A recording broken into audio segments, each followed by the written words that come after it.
Vamos a tomar de la guía de trabajos prácticos el ejercicio de la página 64.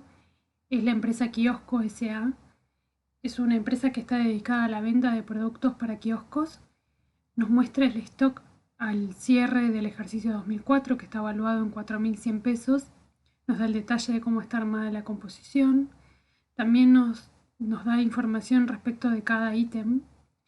También tenemos información sobre el rubro créditos, datos adicionales, y en el CEPIDE del enunciado nos indica que al cierre evaluemos correctamente bienes de cambio, pasivos y créditos, que indiquemos su composición y realicemos los ajustes que consideremos necesarios. Entonces vamos a empezar con bienes de cambio. En este caso vamos a tomar los datos que tenemos de cada uno de los componentes del stock y vamos a llevarlos a nuestra hoja de resolución. Nosotros tenemos el stock en unidades y el costo unitario, y para ello necesitamos convertir esos valores a pesos para obtener cuánto está evaluado el stock. En este caso obviamente nos coincide con lo que nosotros tenemos en el enunciado, entonces nos quedamos tranquilos de que estos son los saldos históricos para comenzar a hacer la evaluación al cierre de cada uno de los ítems que nosotros tenemos en la existencia final de bienes de cambio. Vamos a comenzar entonces con las bolsas de caramelo. Vamos a separar acá cuál es el costo histórico que habíamos tenido, son 1.600 pesos, y vamos a analizar cuál es la información que nosotros tenemos en el enunciado para hacer la evaluación al cierre. En este caso nosotros tenemos que este saldo está registrado a su costo de adquisición, que es una compra de noviembre, que el 20 de diciembre un cliente nos entrega un anticipo por la compra de 100 unidades, nos da el dato de cuánto fue en valor el anticipo y nos dice que es el 80% de la operación y que el saldo lo vamos a cobrar contra la entrega de los bienes. Nos da el costo de reposición de cada unidad y el precio de venta. Entonces, nosotros tenemos en nuestro stock, tenemos 200 unidades de bolsas de caramelos. ¿Qué tenemos que analizar? Que nosotros sobre estas 200 unidades tenemos un anticipo de 100 unidades sobre los cuales tenemos que hacer una separación entonces de cuáles son las unidades sobre las que tenemos un anticipo y cuáles son el stock de unidades sobre las que no tenemos un anticipo. ¿Por qué? Si nosotros vamos a lo que nos indica la resolución técnica, la norma general para los bienes de cambio es que tomemos la evaluación a su costo de reposición a la fecha de los estados contables. Ahora bien, dentro de los puntos de evaluación de bienes de cambio, en la resolución técnica 17, nosotros tenemos varios ítems. El primero son bienes de cambio fungibles con mercado transparente. El segundo punto son bienes sobre los que se hayan recibido anticipos que fijan precio y las condiciones contractuales aseguren la efectiva concreción de la venta y la ganancia, bienes de cambio en producción y construcción prolongada, y obviamente los bienes de cambio en general. Entonces, si nosotros vamos a los datos que tenemos, nos encontramos con que de las 200 unidades, 100 tienen un anticipo y 100 no tienen un anticipo. Entonces, si nosotros miramos, aquí la norma nos indica que sobre las unidades que se hayan recibido un anticipo y que fijen el precio y aseguren la concreción de la venta y la ganancia, tendremos que evaluarlos a su valor neto de realización. En los restantes casos, el criterio general es costo de reposición a la fecha de los estados contables. Entonces, sobre las unidades que recibieron anticipo, vamos a tener evaluado a su valor neto de realización, y sobre las 100 restantes vamos a tomar el criterio general, que es el costo de reposición. Empecemos con el dato que nos resulta más sencillo, ya que lo tenemos en el enunciado, que el costo de reposición de las unidades es 12 pesos. Vamos a tomar ese valor como costo de reposición. Ahora bien, el precio de venta fue de 20 pesos cada uno. Entonces, ¿qué tenemos que considerar respecto del valor neto de realización? También vamos a ir a la resolución técnica a ver qué nos marca respecto de los valores netos de realización. Consideramos los precios de contado correspondientes a las transacciones no forzadas entre partes independientes, ingresos adicionales no atribuibles a la financiación, costos que sean ocasionados por la venta, tales como comisiones, impuestos a los ingresos brutos y similares. Y después la norma marca más condiciones, pero para la resolución de este caso vamos a considerar los primeros ítems de lo que marca el valor neto de realización. Entonces, nosotros tenemos el precio de venta en este caso para estas unidades era de 20 pesos. Ahora bien, la norma me indica precios de venta contado, ingresos adicionales y costos ocasionados por la venta. Si nosotros miramos el enunciado no tenemos ingresos adicionales, pero sí tenemos que contemplar que dentro de la información adicional nosotros tenemos que para las ventas se abona un 2% sobre los ingresos brutos y un 8% sobre las comisiones a los vendedores. Entonces, en este caso nosotros vamos a tomar los gastos de venta, serían los costos de la operación, un 8% de las comisiones a los vendedores y un 2% de los ingresos brutos. Eso nos da un porcentaje de 10%. Entonces, nuestro valor neto de realización está formado por el precio de venta y los gastos de venta. Eso nos da un valor neto de realización de 18 pesos. Con estos dos datos, nosotros obtenemos el valor corriente final. Para hacer la comparación, nosotros tenemos que tomar el costo original, que es el costo por el cual estaba registrado, que son 1.600, y compararlo con el valor corriente que obtuvimos. Eso nos da un resultado por tenencia de 1.400 pesos. Cuando registramos el asiento, tenemos que registrar la cuenta mercaderías por 1.400 contra la cuenta de resultado por tenencia para marcar el incremento de valor por evaluar nuestros bienes a sus valores corrientes. Eso respecto de las bolsas de los caramelos. Luego tenemos en el siguiente ítem cajas de alfajores. De nuevo armamos la composición de cómo estaba el total en la contabilidad, que eran por 1.500 pesos. Eso era el valor histórico por el cual estaban registrados. Y tenemos que considerar cuáles son los datos que tenemos respecto de las cajas de alfajores en el enunciado. En primer término nos dicen que en el inventario se detectaron que hubo un 80% de los productos que estaban vencidos y un 20% que se iba a vencer la siguiente semana. Nos dijeron que al cierre se obtuvieron un comprador por los alfajores que no habían vencido, que se ofreció a pagar 5 pesos por caja y que finalmente el 2 de enero del año siguiente se realizó la venta a ese precio.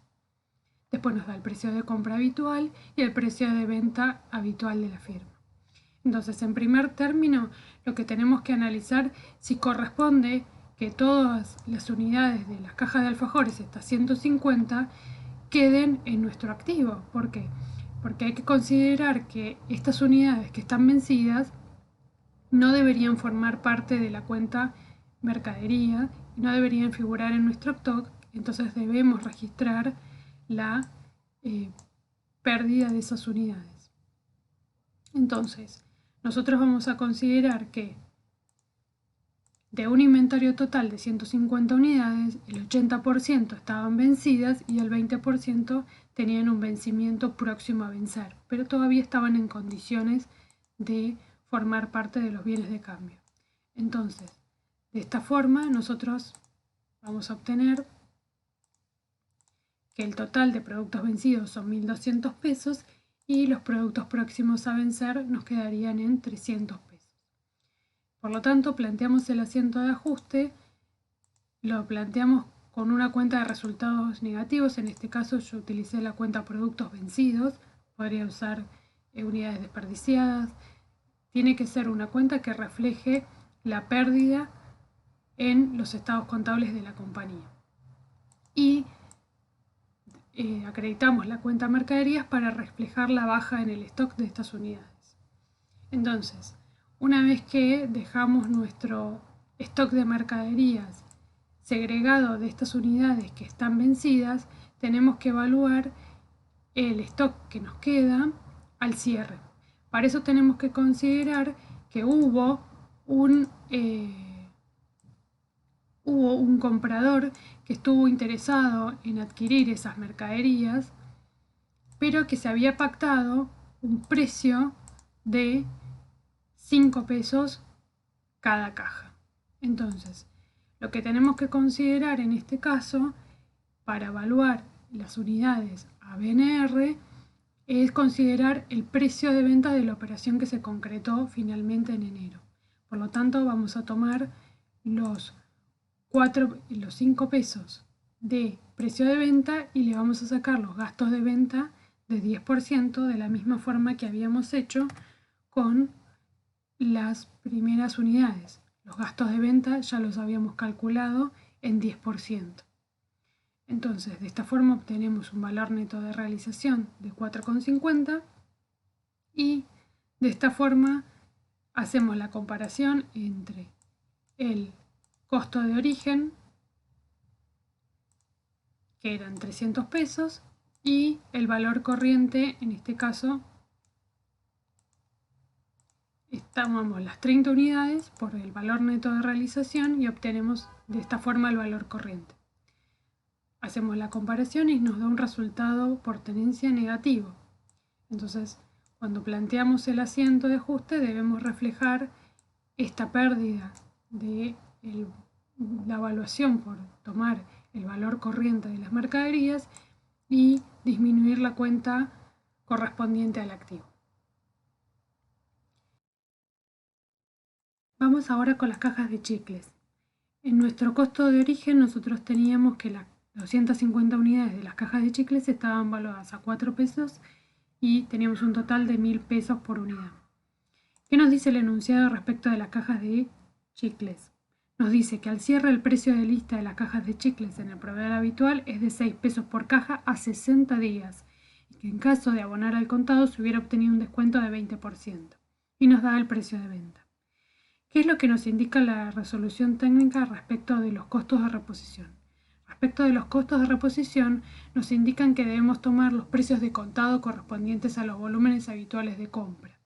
Entonces, si nosotros en el enunciado tenemos que 6 pesos es a 60 días y que si se pagara el contado obtendríamos un descuento del 20%, tenemos que considerar que estos 6 pesos contienen el componente financiero que debemos segregar a la hora de tomar el costo de reposición. Entonces, necesitamos tomar el costo de reposición teniendo en cuenta de su valor contado. El precio financiado que nos decía el proveedor era de 6 pesos y nos decía que el 20% correspondía a un interés. Entonces, nosotros necesitamos calcular el valor contado de este precio y sacamos a los 6 pesos del valor financiado el 20% del interés. De esta forma llegamos a que nuestro costo de reposición en valores contados es de 4,80. Entonces, valuamos nuestras existencias, nuestras 250 unidades a 4,80 y eso nos da un valor corriente de 1.200 pesos. De la misma forma que hicimos con las unidades anteriores, comparamos nuestro costo original contra nuestro valor corriente y obtenemos un resultado por tenencia de 200 pesos. Cuando planteamos el ajuste, registramos el incremento de la cuenta mercaderías contra la cuenta de resultados por tenencia. De esta forma, nosotros llegamos a toda la evaluación respecto de los bienes de cambio. Respecto de los pasivos, nos indican que solamente en el pasivo tenemos registrados los anticipos de clientes. Entonces, respecto del pasivo, nosotros tenemos que considerar el anticipo de clientes, que es por 1.800 pesos. ¿Qué nos dicen las resoluciones técnicas respecto de los pasivos en especie para la evaluación? Cuando la obligación consta de entregar bienes que se encuentran en existencia, se computará por la suma de la medición contable asignada a dichos bienes y de los costos adicionales necesarios para poner los bienes en disposición del acreedor. Entonces, la evaluación de los bienes a entregar, nosotros lo teníamos calculado, teníamos las 100 unidades que correspondían al anticipo por el valor neto de realización. Entonces, Nuestro valor corriente para el caso del anticipo de clientes sería de 1.800 pesos. Si nosotros hacemos la diferencia entre el valor histórico que tenemos registrado en la contabilidad y el valor corriente, que en este caso coinciden en el monto, no nos da una diferencia. Si hubiera una diferencia acá, por ejemplo, si fueran 2.000 pesos de valor corriente, ahí sí se generaría una diferencia que debiéramos registrar en nuestra contabilidad con un asiento. En este caso, como la diferencia entre el valor histórico y el valor corriente no resulta una diferencia, no tenemos que practicar ningún ajuste. Pero vuelvo a repetir, en el caso de que el valor corriente fuera distinto, esto ocasionaría una diferencia entre el valor corriente y el valor histórico del anticipo de clientes y debiera reflejarse contra la cuenta de resultado por tenencia. Finalmente, nosotros tenemos los créditos. Dentro de los créditos nosotros tenemos el punto A, que tenemos un cheque diferido y un pagaré. En el punto A nosotros tenemos un cheque de pago diferido por 8.000 pesos por una venta que se realizó a 60 días. Normalmente nos indica que esta empresa realiza el descuento de los cheques en el banco, nos da la tasa habitual y la comisión habitual por la que hacen la operación, y nos dice que finalmente el 5 de enero del año siguiente la empresa descuenta ese documento y el banco nos da el dato de cuánto es el descuento de este documento, pero en este año. Entonces, ¿qué tenemos que considerar para la parte de créditos? Respecto de las cuentas por cobrar, tenemos que tener en cuenta que cuando exista la intención de ceder los activos, tenemos que considerar la aplicación del criterio teniendo en cuenta de que finalmente existe un mercado en el cual se puede acceder para la realización anticipada del activo. Esto existe porque tenemos la operación del banco habitual y que hechos anteriores o posteriores a la fecha de los estados contables revelen la conducta o modalidad operativa en este sentido. En este caso, el enunciado claramente nos indica que el 5 de enero del año siguiente la empresa finalmente terminó descontando este documento. Por lo tanto, esto nos permite la valuación a su valor neto de realización. Entonces, en este caso, el valor neto de realización estará dado por la diferencia entre el monto y la tasa que nosotros tenemos en el enunciado. ¿Cómo obteníamos la tasa? Nos había indicado que el banco, al cierre, la tasa de interés del banco era de un 8% mensual más una comisión del 2%. Ese es el dato que nosotros tenemos al cierre del ejercicio. Después luego tenemos cuál fue la tasa que efectivamente por el cual se realizó la operación. Pero la información al cierre de los estados contables, por la cual nosotros necesitamos hacer la evaluación, la tasa de interés que cobraba el banco era el 8% más la comisión del 2%. Eso finalmente nos da el 10% de tasa. La diferencia entonces entre los valores, la evaluación que teníamos en origen contra el valor neto de realización nos da una diferencia de 800 pesos. Y nosotros vamos a registrar contra la cuenta de resultados por tenencia y disminuimos la cuenta del documento a cobrar por estos 800 pesos que se nos generaron. Finalmente, nosotros en el enunciado tenemos un pagaré. En el punto B nosotros tenemos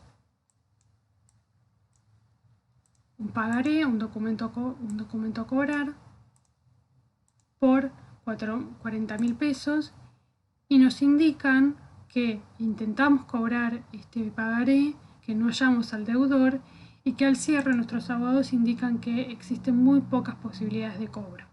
Entonces, ¿qué nos indican las normas respecto de los hechos contingentes?